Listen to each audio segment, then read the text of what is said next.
Morning. I'm going to make a quick video showing you guys how I make my fermented chicken feed. It's not something that they eat all the time. They get it once a day. I'm going to show you how I make it, and then after that, I'm going to sort of walk you around and give you some updates.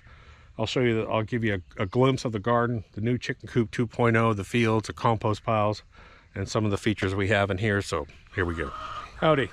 So I'm going to show you how I make my fermented feed.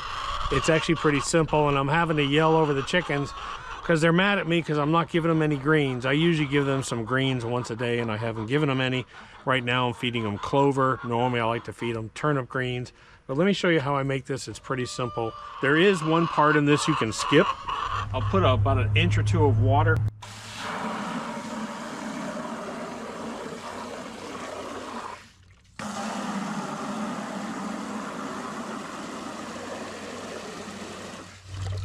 Then I'm going to take about half a cup to 1 cup of yogurt. This is Greek yogurt. About that much. About that much. Yes, always use your hands. Now you don't have to put this in. This is a Pro plus prebiotics. I get this off Amazon and it lasts forever, one of these tubs. But I only put 1 scoop in each. You can skip this step if you want.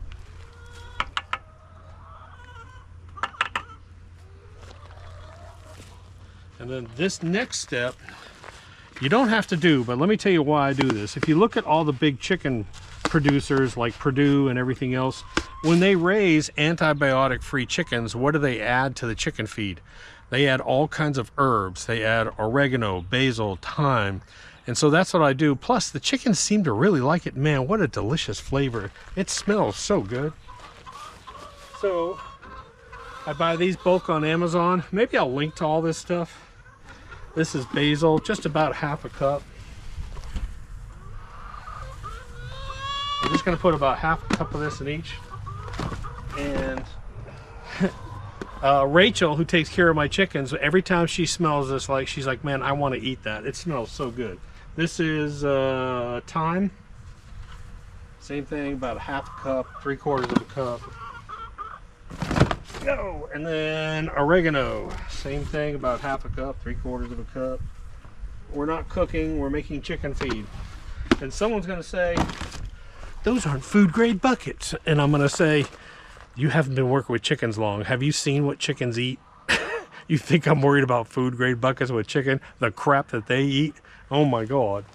Next, I'm going to stir this up a little bit. Make sure that this gets all wet.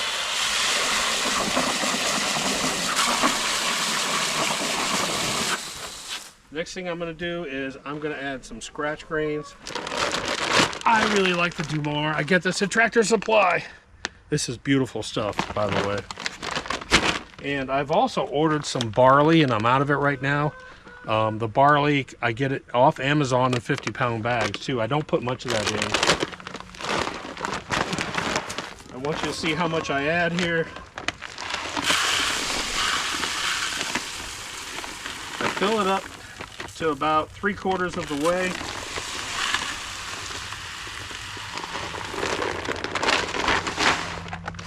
About 3/4 of the way on the buckets. Now I'm going to blast this and sort of stir it up with the hose.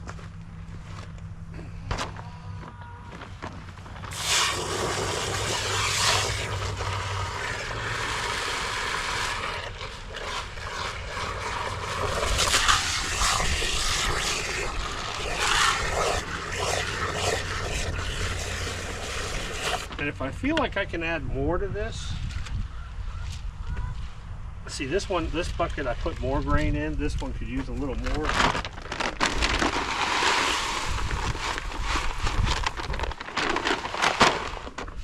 And just give it a little stir. Man, it smells so good.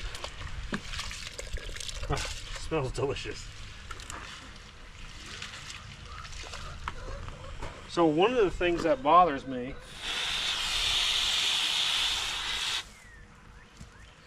So one of the things that concerns me, to be honest, is several of my chickens love to just eat sunflower seeds, and they're hard and they're sharp, and that concerns me about maybe causing some crop issues. So yeah, I'll just leave this here. I'll probably go ahead, I'm going to fill these buckets up almost all the way because I know it's going to absorb water, and I will just leave them in the sun tonight, and then tomorrow I'll move them inside my building. That's enough for 2 weeks at least, maybe 3 weeks. And I just let it ferment. Chickens eat nasty crap. You can literally go harvest a deer or kill one of your pigs, take all the guts out, throw it in your pen, and your chickens will devour it. Chickens are disgusting, but they'll eat anything. They're omnivores. They're going to eat anything.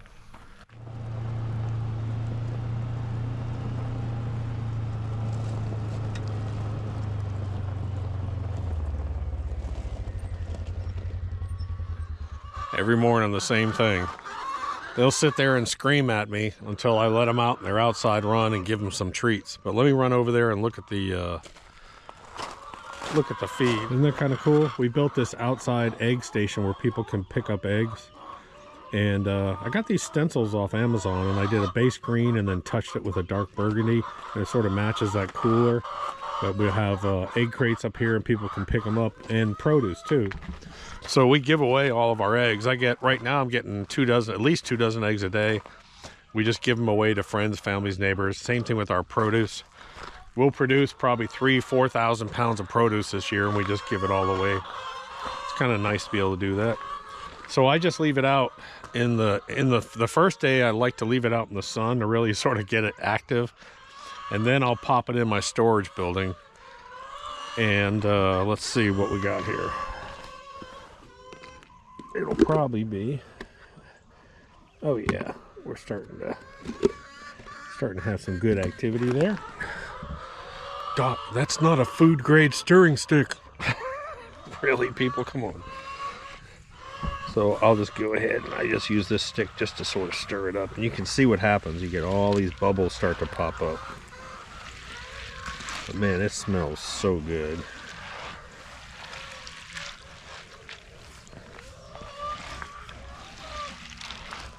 Look at it bubbling.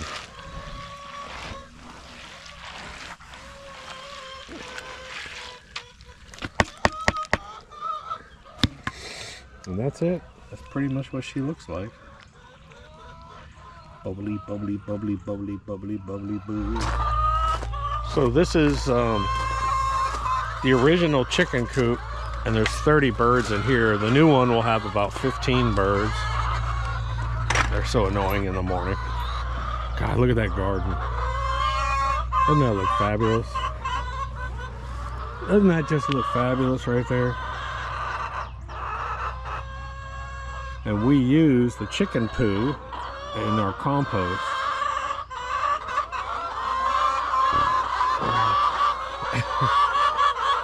I know, follow me down, follow me down.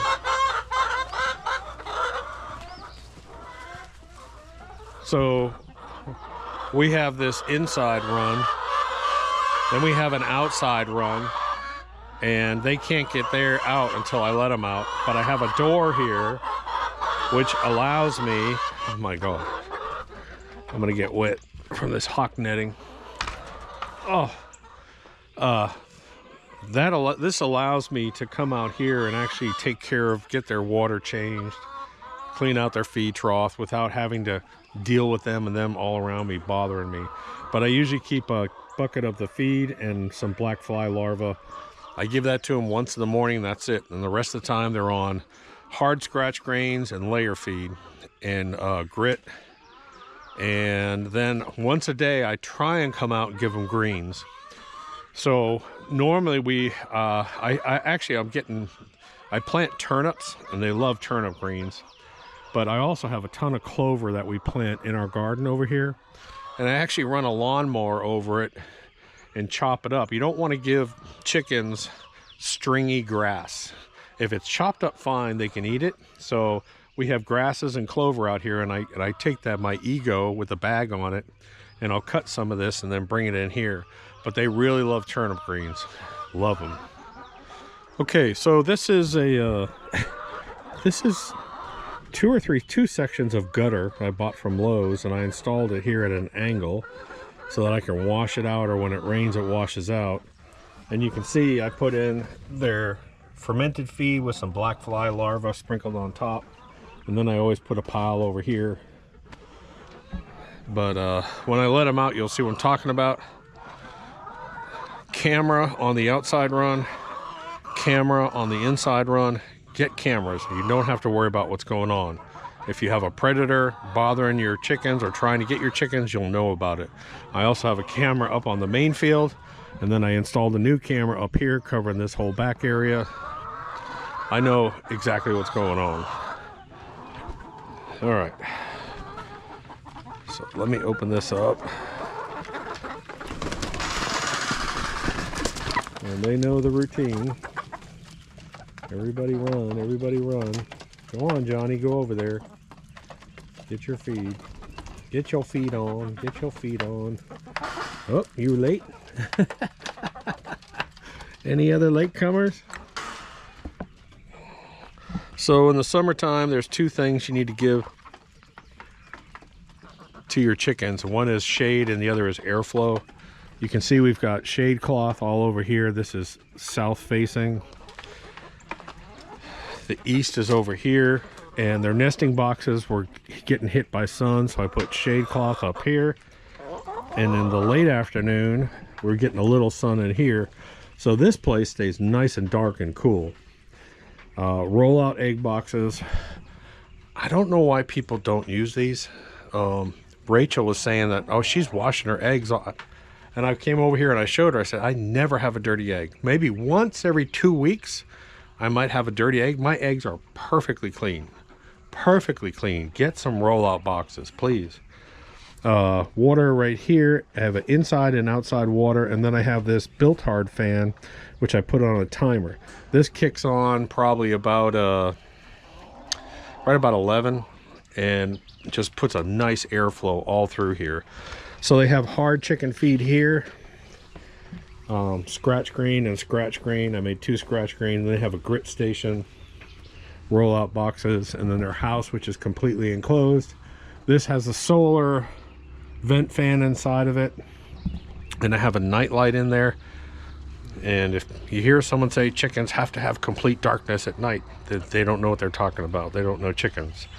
If you see a chicken in the wild, it's never in complete darkness. You can walk outside and you can see. Right now, I really am not doing a deep bedding method. I am doing a short bedding method. I'm only putting maybe 1 to 2 inches of wood chips and a little bit of wheat straw. And the reason being is I want a very high concentration of chicken poo to carbon. So the wood chips and wheat straw is brown. We call that carbon. The chicken poo is very high in nitrates and ammonia, and we use that in our, once it gets real heavy and loaded with chicken poo, we'll pull it and put it on our compost pile, which I'll show you in a second. Then we add Dirt Booster Plus to that, plus alfalfa pellets, and man, that pile, 145 degrees it reached in 2 days. Gets up to 145 degrees. And we never use fertilizers out here. We just use our super compost, and our gardens are amazing. So Johnny was broody. He was broody for 2 weeks, and he self-corrected a couple days ago. I had another broody girl over here, and I have a dog kennel out here. I put her in broody jail for 2.5 days, and it broke her. So if you have a broody chicken, some people say dip them in cold water. You just got to lock them down, give them food and water, and get them away from those nesting boxes. But once they eat, they'll come back in here and they'll start cranking out eggs. Matter of fact, I see an egg in there already. Look at Johnny. What you doing, buddy? You love sunflower seeds. He loves sunflower seeds. I don't know why, but he's my only named chicken, and he's the only silky. I say he. We didn't know if it was a he or she, but it's a she. So that's why we call her Johnny now instead of John. My wife gets mad when I call her John. But this is what the girls do every day. They're so funny, man. What you doing, honey? What's she doing? Let me hop over to the new chicken coop and show you that, just so you can see it. Then I'm going to go show you this compost pile that we use. We use our chicken poo shavings out of here. We don't, in the summertime, we do not use deep bedding method. We go to shallow bedding, just enough to catch all the poo. And we want it really heavy in chicken poo, and then we can use it. But we always have green in between our rows, clovers and grasses. This creates a whole living web. I've explained that several times. These plants are only like 2 weeks old. They were either from seed or bought. And I've already got jalapeno peppers out here. Let me see, after 2 weeks. Where are they? I saw them out here somewhere. Here they are. Look at those. Look at that. After 2 weeks, this plant, that plant was about that big 2 weeks ago. And it's already got all these flowers, all this growth, and it's got peppers on it, using no fertilizers, just using super compost, using the chicken poo naturally, along with Dirt Booster Plus. Dirt Booster Plus, if you have a compost pile, get it. Use it.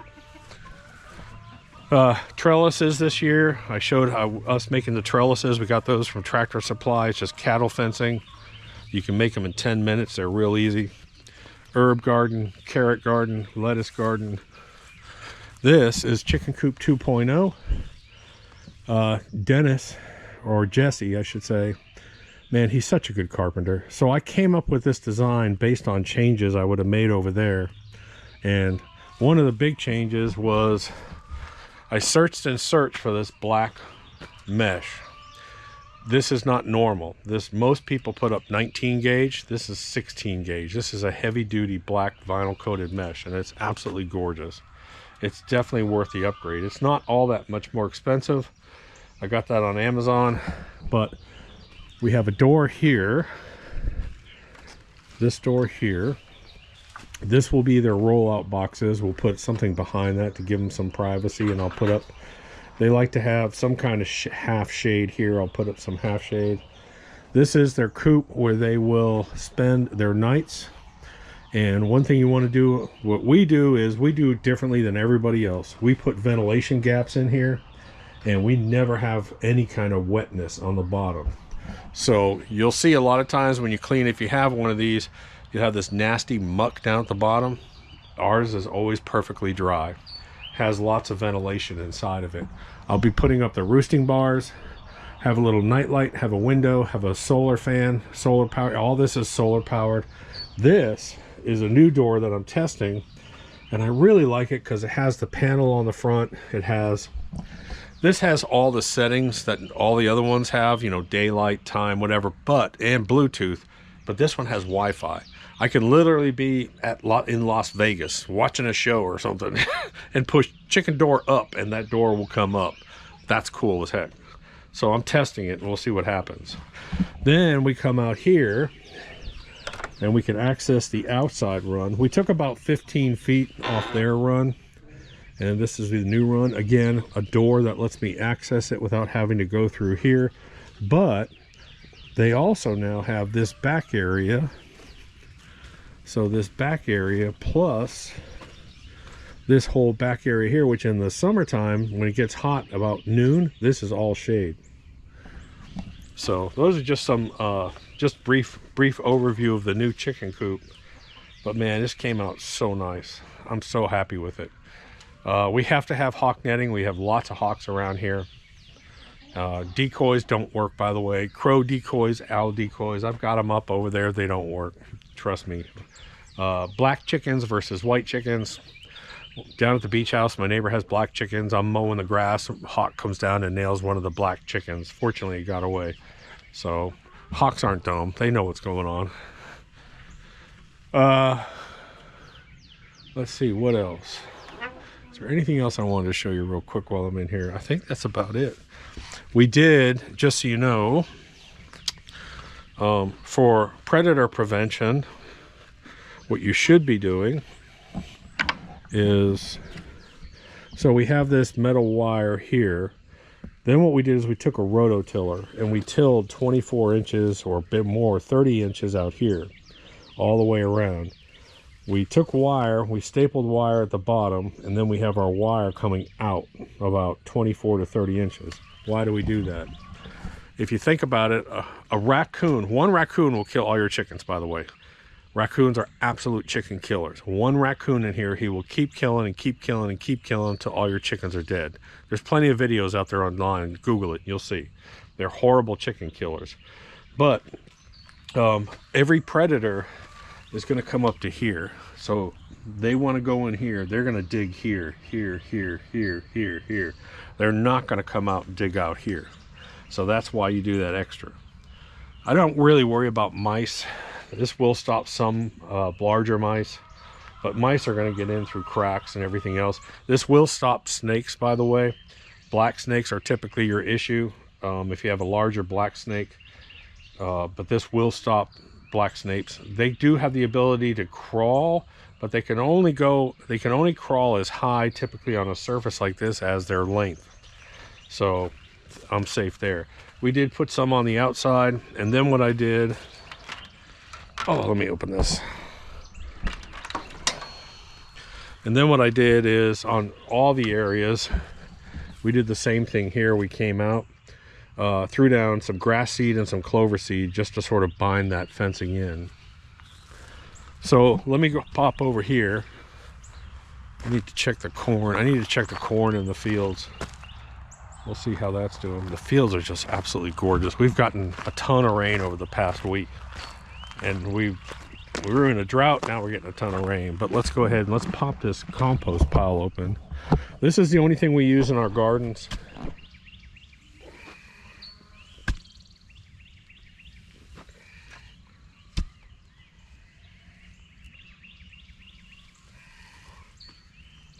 There we go. Now she's cooking.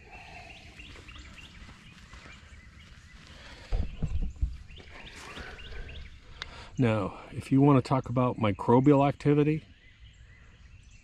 that's what you want to see right there. This pile is probably about 140 degrees in only a few days. So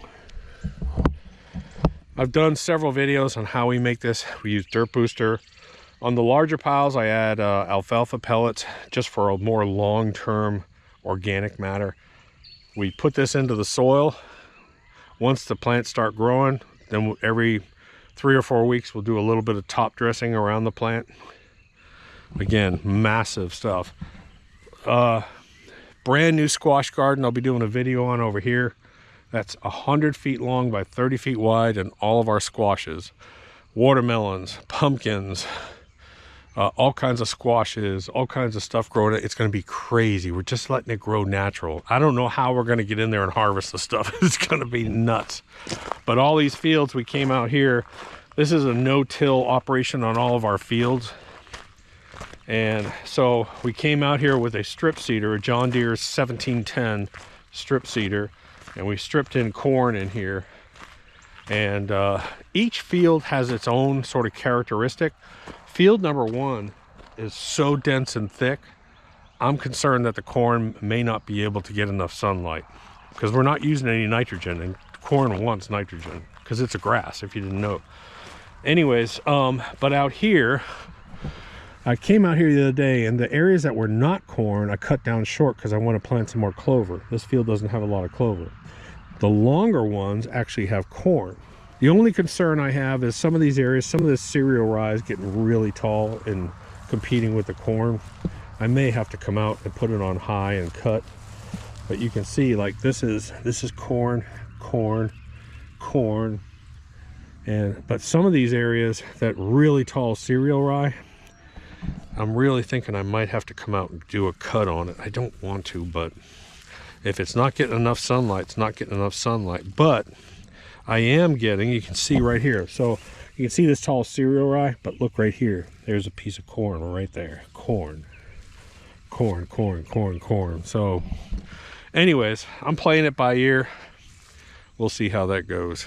So I will try, I'm going to build a page, and I'm going to put links to all the stuff that I'm talking about up here if you want to find it. People always ask, and I always forget. If I forget to put a link to something, just drop a comment down below. and I'll go back and try and add it to that list. I'm just going to build a list on that page of what I get and where I get it. But man, what an absolutely gorgeous day out here. Absolutely gorgeous. There's a little bit of a breeze. It's in the 60s. This is the common Bermuda that's finally coming up out here. We're seeding. I'm getting ready to do, we're going to do a big seeding on our natural areas over here and behind. I've got to work on the cornfields up there. We got garden stuff to do, a whole bunch of videos coming out. So make sure you're subscribed if you want to watch them. And I'll talk to you later. Doc.